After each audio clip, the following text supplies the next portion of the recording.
My Gavan and Melanine, and well met indeed. I am Adrian Galadurthan, and welcome back to another lore video here on the channel.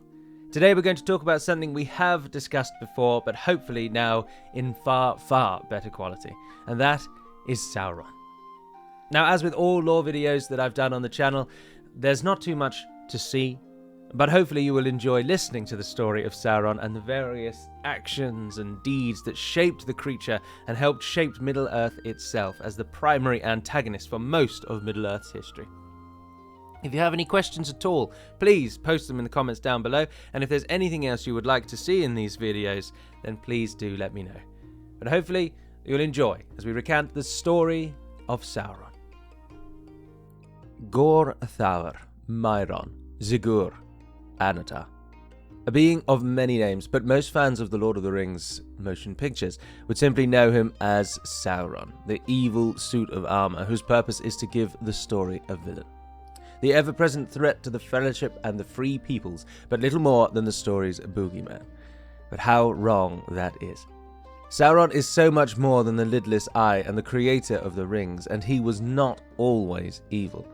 His story runs in tandem with that of the history of the world itself, a world that he had a hand in creating. And if you'll permit me, I should like to peel back the curtain on this creature of domination and present the story of Sauron.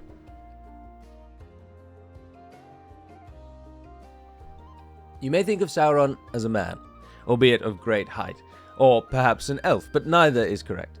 Sauron is one of the divine Ainur, a race, using the term very loosely, of immortal beings that were brought to life before Middle-earth's universe, known as Ea, existed. Sauron is of the lesser tier of Ainur, known as the Maiar, and he is not the only one in Middle-earth at the time of the Lord of the Rings. Gandalf, Saruman, and the Balrog are the most famed of his cousins. When the universe was created, though, within the nothingness of the void, the Maiar, together with their more powerful counterparts, the Valar, assisted the god figure of Middle-earth, a being known as Eru Ilúvatar, in the creation. Together they sang Arda into existence and shaped and moulded it with their song, and Eru's flame imperishable. Sauron was part of that creation story, and he, like a number of his kin, opted to descend onto the newly formed world from the void beyond, and live upon it. And there they took whatever form they wished, and went about the new world in peace. Now that is a very condensed telling of the Ainulin Dale, the creation story of Arda and Middle-earth. And perhaps in time I'll tell the tale again in its fullest, but Sauron's part is minor, thus its telling is reduced. In the early days of the world, Sauron, then known as Myron, spent his time amongst the followers of the Valar Aule, and rose to be the godsmith's chief student, surpassing all of his kin, and being second only to Aule himself in skill. Now, a brief side note here, to give backstory to the telling. The Valar are not gods in the traditional sense, but they are incredibly similar in their actions, their forms, their desires, to the Norse or Greek pantheons, and the Maiar operate in a sort of demigod role beneath them. It's of course far more nuanced than that, but to help you all understand, think of the Valar as gods and the Maiar as demigods or angels for the time being. Now, in those early days, Sauron valued order and coordination, and he lamented wasted friction and disliked any form of confusion. It is said that he was very like Saruman in that regard, and this gave the two an understanding that Sauron did not have of Gandalf. Gandalf confused and eluded Sauron. In time, Sauron was eventually drawn away from Aule to the company and service of the one true enemy of Ea, Melkor. Sauron admired Melkor's ability to get things done, to cut through the metaphorical Valian bureaucracy and complete swiftly anything that he set out to do. Sauron's love for order drove him more so than any other of his traits. He wanted to bring this order to those weaker than him, to protect the creatures and beings of Arda, the world within Ea, akin to our Earth, and especially those who served him. But over time, whatever good was in Sauron was lost in his service to Melkor.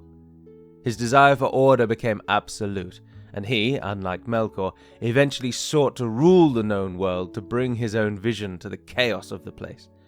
However, he recognized in Melkor a greater power than within him, and thus he became to be Melkor's chief lieutenant. Unfortunately for those of us who find Sauron infinitely more interesting than Melkor, his story takes a bit of a back seat from this very early point, and Sauron's deeds in the early ages of Arda are not fully reported.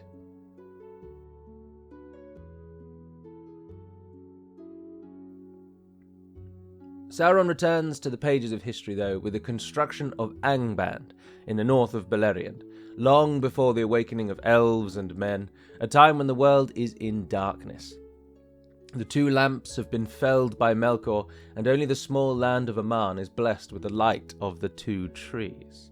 Melkor comes to Beleriand away from the Valar to found and build his own dominion, and it is there that Sauron moves with him. Melkor gives Sauron control of this new fortress home, and that is where the latter stays for some time. But in time, Melkor was subdued by the Valar and brought to their land of Aman in chains. The godlike beings scoured the halls, pits, and towers of Angband after they subjugated Melkor, but they could not find Sauron within, and he eludes their capture. After a great many years, Melkor manages to leave Valinor once and for all. And that is all I shall say about that for now, but rest assured that that is a tale in itself. And upon returning to Beleriand, Sauron takes up his place as the right hand of the Dark Valar. Indeed, when Melkor learns of the awakening of humans, he leaves Sauron in command of his forces to continue the wars against the Eldar. Grandiose though that charge may have been, Sauron does not actually feature very much in Tolkien's writings of the First Age, and mention of him is silent through many of the greatest events, the coming of men, the battles of Beleriand, and ultimately the fall of Melkor. But that said, he is not absent completely, and it is on the Isle of the Great River, as it then was, that Sauron's story is focused. Shortly after, an elf named Fingolfin carves his name into the epitaph of elven heroes by wounding Melkor in one-on-one combat. Melkor renews his attacks on the Eldar, and he sends Sauron south to claim the key north-south choke point of the Syrian River. Here, in a narrow valley between the Ered Wethrin and Ered Gorgoroth, sits a small island in the Syrian River. Upon its height, the elves had built a great fortress of Minas Tirith, the Tower of Guard, although that's no relation to Gondor's 7-leveled capital city in later years. Just the same name. This fortress, like a promontory against the waves of the sea, had protected the lands of Beleriand from the ravagings of the orcs. But for Melkor to truly strike at the Eldar, the fortress has to fall. And Sauron was charged with capturing the island, and this task he handled with aplomb. By this time, Sauron had now become a very powerful sorcerer, and Tolkien writes of him as a master of shadows and of phantoms, foul in wisdom, cruel in strength, missshaping whatever he touches, twisting what he ruled, a lord of werewolves. His dominion was torment.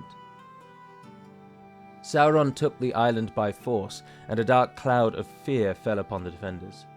It is not said whether this cloud of fear was some malign force of Sauron's casting, or perhaps just the fear of battle against such a powerful dread lord. But in any event, Sauron took Minas Tirith with very little resistance. The garrison commander there, Orodreth, fled to Nargothrond, and the isle fell easily. The isle, that was once fair and beautiful, became accursed. It was renamed to Tol-in-Gaurhoth, the Isle of Werewolves, and from the fortress upon it, Sauron kept a watch over all the lands about the pass of the Syrian. Melkor could now freely send his forces into Beleriand from the west, and the tidal of fortunes of the good folk turned. As you might expect, the lands north of the Isle had long been subject to the assaults of Melkor, and one such land that fell early in the histories was Dorthonion, a once proud realm that had housed both elves and men in its time. Melkor had driven them all off, and the great forest of the land had become ruined and desolate, taking the name Tor-Nufuin, the forest under Nightshade.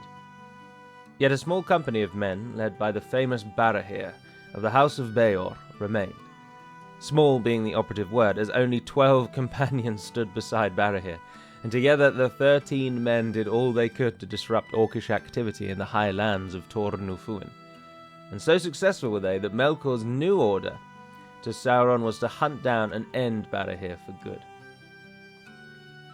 Barahir had made his camp on the shores of a lake called Tarn-e-Luin. The waters here were so revered by elves and men that Melian the Maya had blessed them, and in so doing Melkor could not find Barahir's camp. but in stepped Sauron. Sauron, in his deep and dark wisdom, had learned of the plight of one of Barahir's men and used this to ensnare the man. Gorlim was his name, and he was fiercest of Barahir's band, yet his wife had been either captured or killed in the days when men still lived readily in Dorthonion, and a doubt gnawed at Gorlim's heart that his wife, Eilunil, might yet live. He would take himself away from the camp alone in secret and return to his old house, hoping to find some sign of his lost wife. And on one night, on one such wandering, Sauron conjured up a vision of Eilunil in the window of Gorlim's house, and the man came, and Sauron's wolves were waiting for him. They took Gorlim and tortured him until he was a broken husk of the man that was, yet he did not give up information of Barahir. When he was at his lowest, they lied that they would free Eilunil to him if he told them what they wanted to know, and finally defeated, he agreed. Brought before Sauron, Gorlim made a deal. All that he knew of Barahir to then be free of Sauron and to be with his wife again. Sauron agreed, and the man spoke. He spoke more than he had wanted to, but the gaze of Sauron was said to be daunting.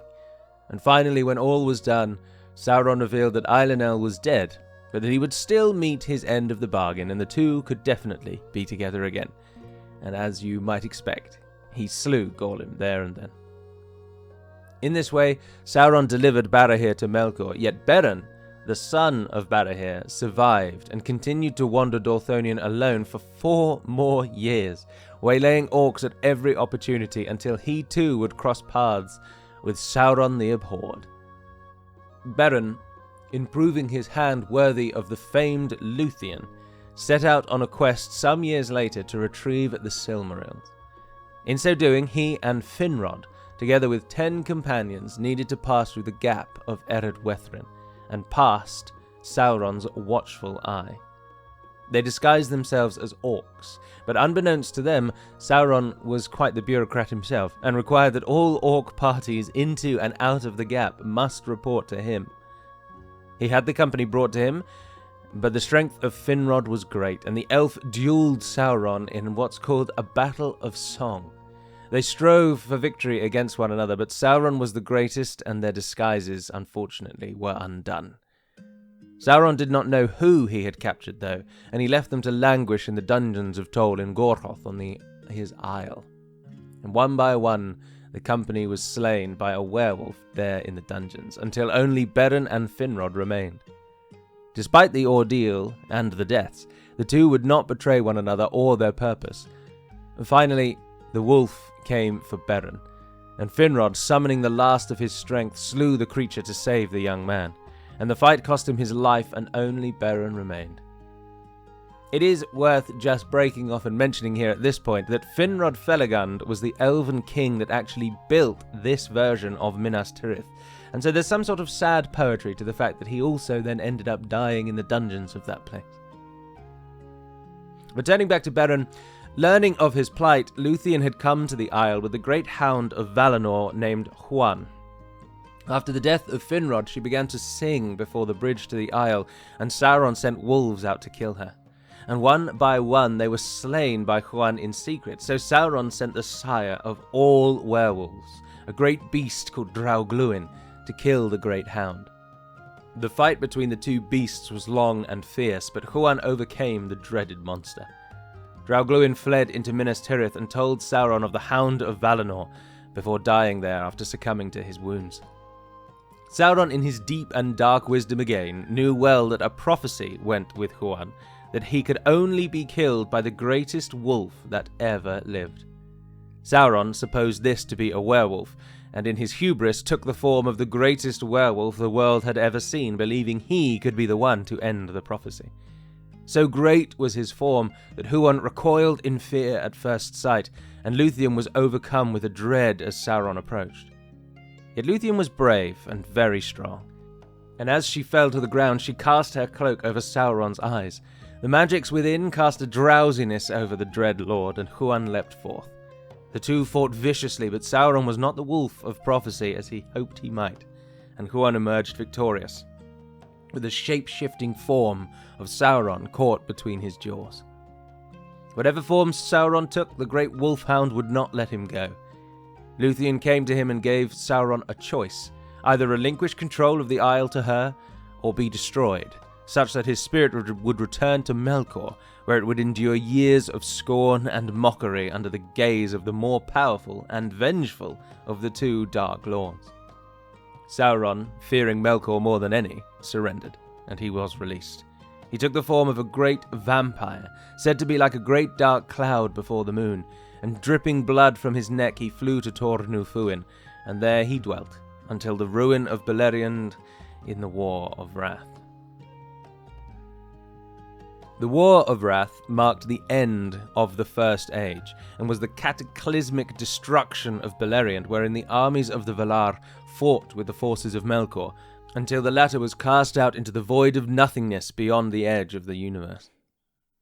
Sauron's deeds during this war, unfortunately, were not accounted for, and it is not known what part he played in the defense of his ailing master. What we can say for certain is that when the final War of Beleriand was over, Sauron came to Eonwe, who was there as the messenger of the Valar and leader of their forces in Middle-earth, and he repented his deeds.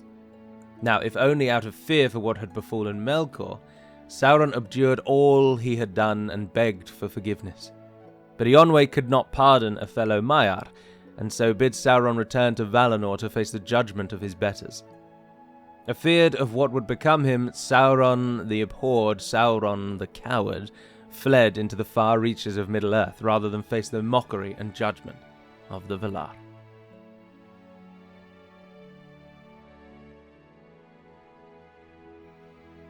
Some 500 years later, Sauron came to the conclusion that the Valar had forgotten Middle-earth, that they had abandoned the place to its eventual fate, being far more concerned with their chosen children in Valinor and the newly founded Isle and Empire of Numenor. So Sauron went about the men of the East and South, men who had already fallen to Melkor's service, and quickly supplanted his former master as their sort of quasi-deity. Men were too easy, he thought, though, and it was in elves that he sought dominion most of all. Elves were strong, and would serve his ambitions far greater. Before setting his dark plans in motion, Sauron began construction of Barad-dûr in the 1000th year of the Second Age, and he claimed Mordor as his new fortress realm. After 200 more years of preparing the Dark Land in his image, and as a beacon of defense for him, Sauron set out into the world anew. He took his fairest form yet, appearing as a beautiful and wise elf, and began to walk among the growing elven enclaves of Middle-earth, under his new name, Anatar, the Lord of Gifts. He was welcomed in all the elven places save for Lindon. There, the new High King of the Noldor in exile, Gil-galad, and his chief lieutenant, Elrond Half-Elven, did not trust Anatar, and they bid their kin to reject the offerings of wisdom that the mysterious figure gave. But Anatar knew much, and knew well.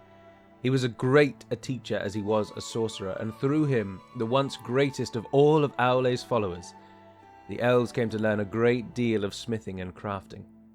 It was in Eregion where Sauron was most warmly welcomed, for the Noldor there sought ever to hone their craft, and they were led by Celebrimbor, grandson of Feanor, within whom the fire of creation burned brightly. After 300 years of spending time amongst the elves, Sauron's plans came to fruition as the craftsmen of Ostinithil created the Rings of Power. They were, of course, deceived, for in Mount Doom Sauron created his own ring.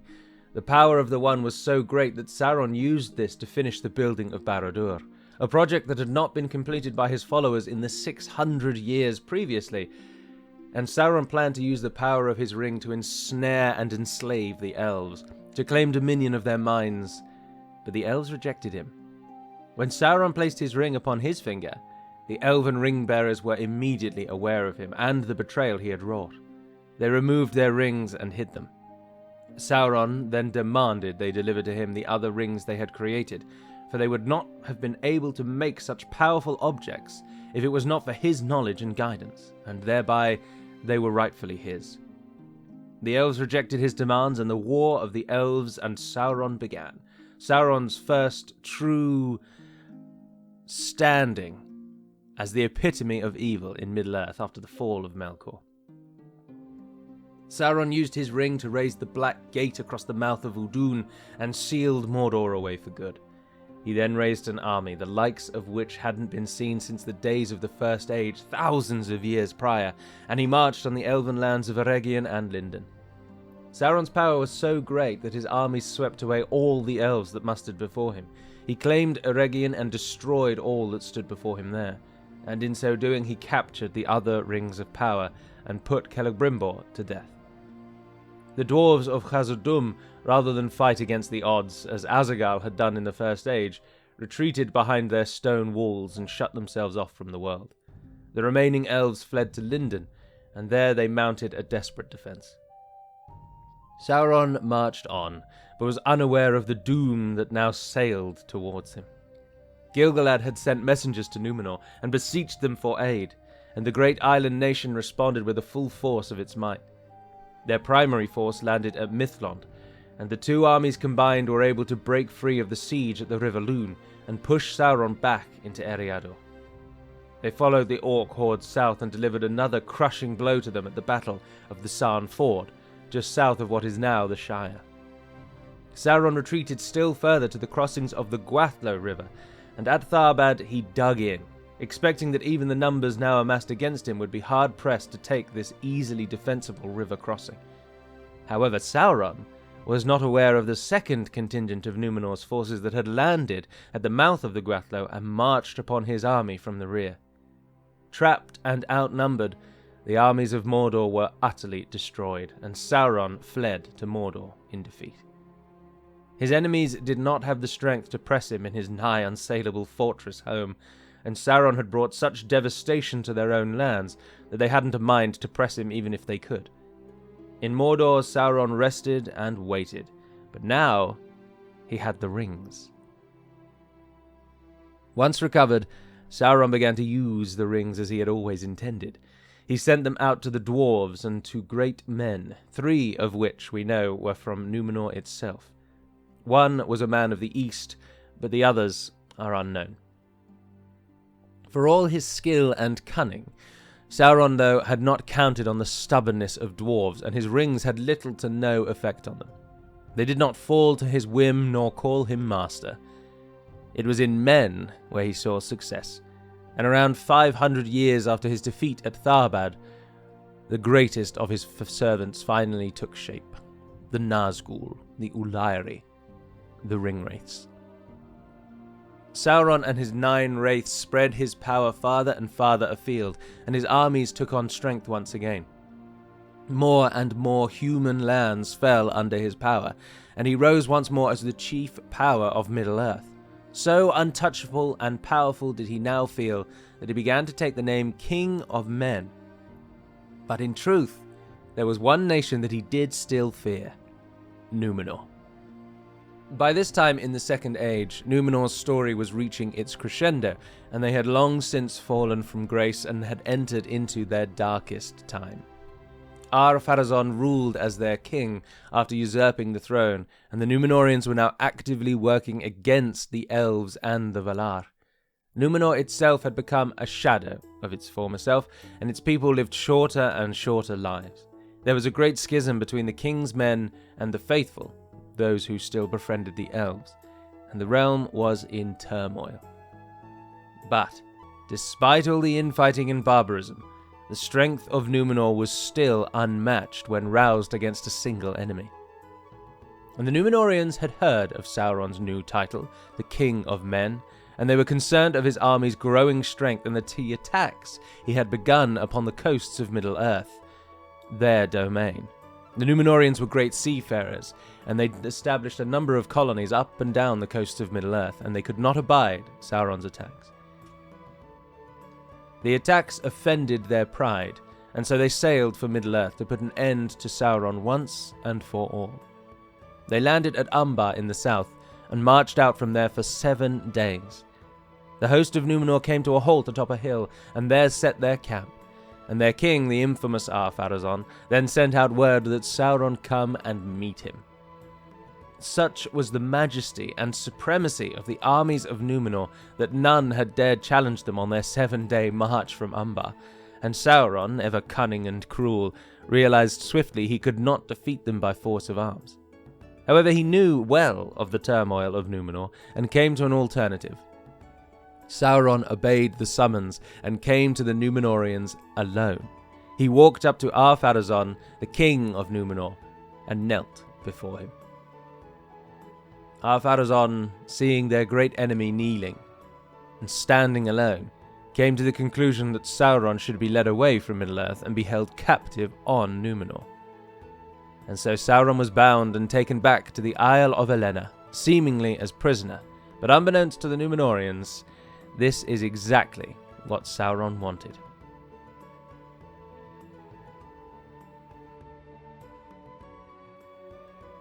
Sauron was pleased to come again to the Isle of Elena, and found a state in more turmoil than he realized.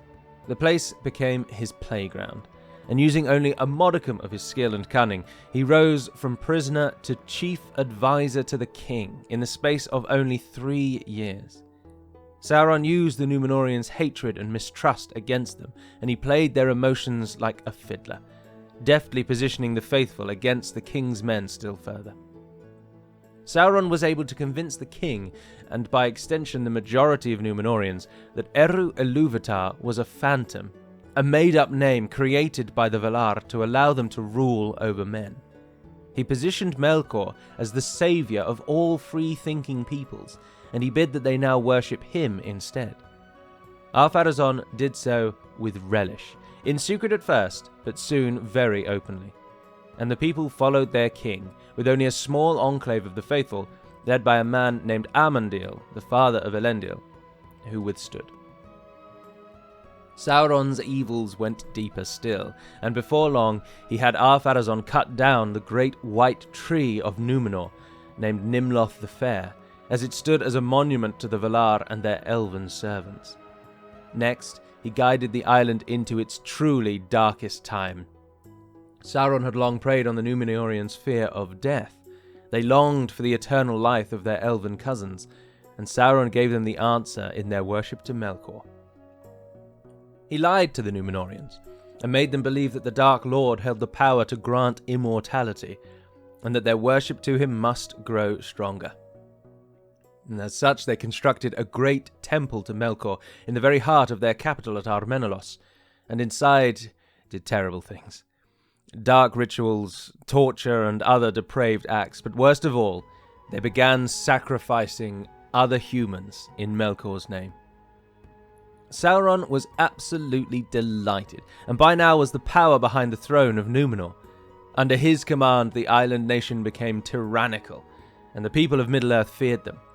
The Númenóreans conducted raids on the peoples of the coastline, bringing them back to sacrifice in their great temple to Melkor. And not since the days of Feanor had a people fallen so far from their founding. In time, Ar-Pharazôn himself grew old, and the fear of death was strongest in him of all the people of the Isle. And Sauron, seeing his chance for total victory, began his greatest work, convincing the king to attack Valinor itself. "Why do you think the Valar banned you from sailing west?" he said. "Why do they allow the elves to come and go freely?" he said. "Even now, why do they shun you and deny you the glories of their own realm, the secret of immortality?" Ar-Pharazôn, now at the height of his fear, lapped up everything that Sauron could say like a hungry beggar, and it took very little persuasion, in truth, to bring the king around, and Sauron sat back in glee as Numenor prepared for its greatest conquest yet. It is worth mentioning here that Amandil came to know of the plot of the king before the island was set to war preparations, and he laid his own plans that the faithful might flee the island. He then resolved to warn the Valar of the treachery of the king and the deeds of Sauron, and he set out one night in a small boat with 3 good men, but sadly none were ever seen nor heard of again. The fleet of Numenor was made ready, and they eventually sailed for Valinor. They met no force of arms on the open ocean, nor when they landed upon the shores, but the Valar did try to impede their progress. Manwë sent the eagles to darken the skies and put the fear in the hearts of the men, but Ar-Pharazôn was too grave of purpose now. Ulmo raised the sea in revolt, but the sailors of Numenor had long conquered the ocean, and they made it to Valinor mostly unharmed. And there on the shore, Ar-Pharazôn the Golden stepped forth and bid the armies of the Eldar come forth and meet him.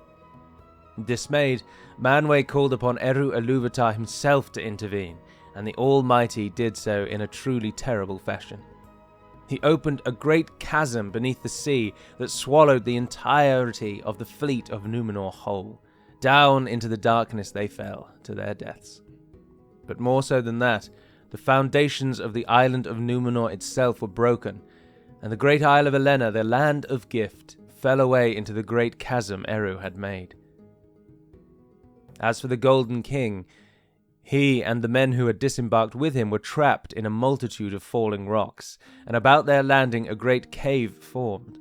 And it is said, however, that he actually did find the immortality that he sought, and in that cave even now stands Ar-Pharazôn, awaiting the end of days and the final battle of the world.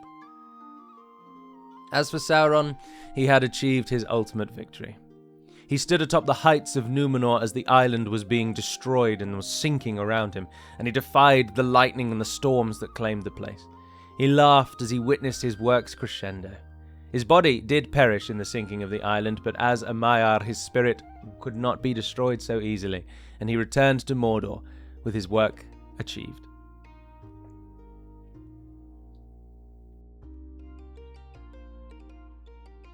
Behind the high mountains of Mordor, Sauron began to return to his strength, but his spirit had been changed by the destruction of Numenor, and he could no longer take a fair form in the eyes of mortals. He sat and waited as his realm came back to life, and so did he. Whilst Sauron recovered, his hated enemies had established 2 new realms in Middle-earth, and unlike the people who Sauron had come to rule, these Numenorians were not about to give him any ground nor suffer any word he has to say. 120 years after this new founding of Gondor and Arnor by the faithful, with plans laid down by Amandil, Sauron struck out against the newly established realms to seal his ultimate victory over mankind. His armies marched forth from Mordor and struck at Gondor's new heart.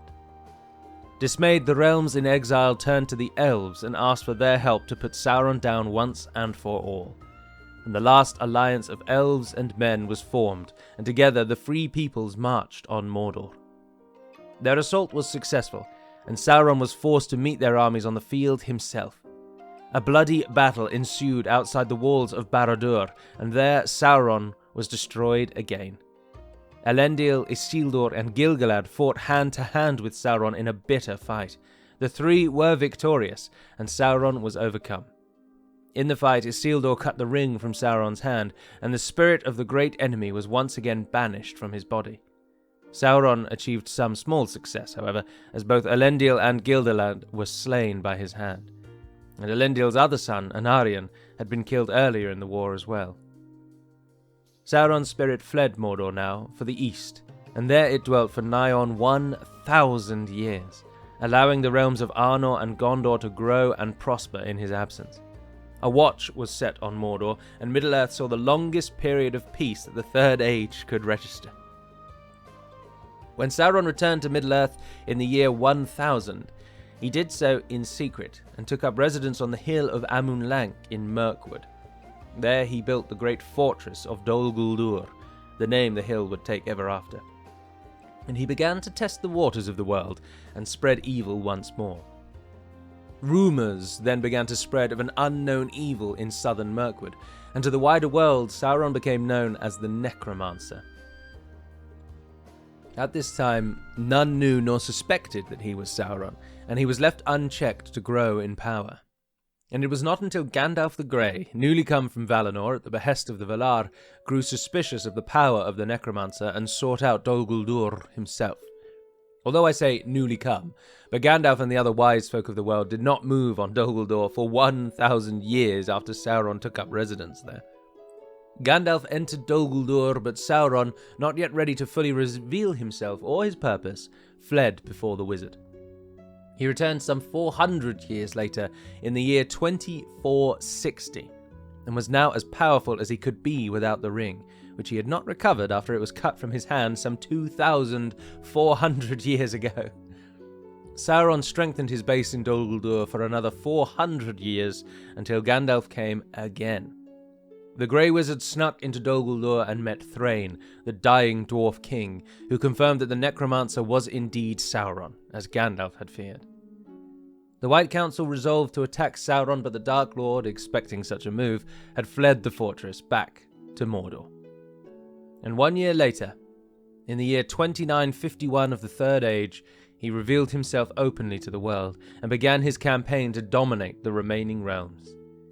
In the nearly 3,000 years since the last alliance, Sauron's agents and servants had managed to destroy Arnor, weaken Gondor, claim southern Mirkwood, ruin Umbra and bring it into the fold of evil, and they had seen the departure of the elves. The stage was set for Sauron to finally achieve the victory that he so desperately still sought.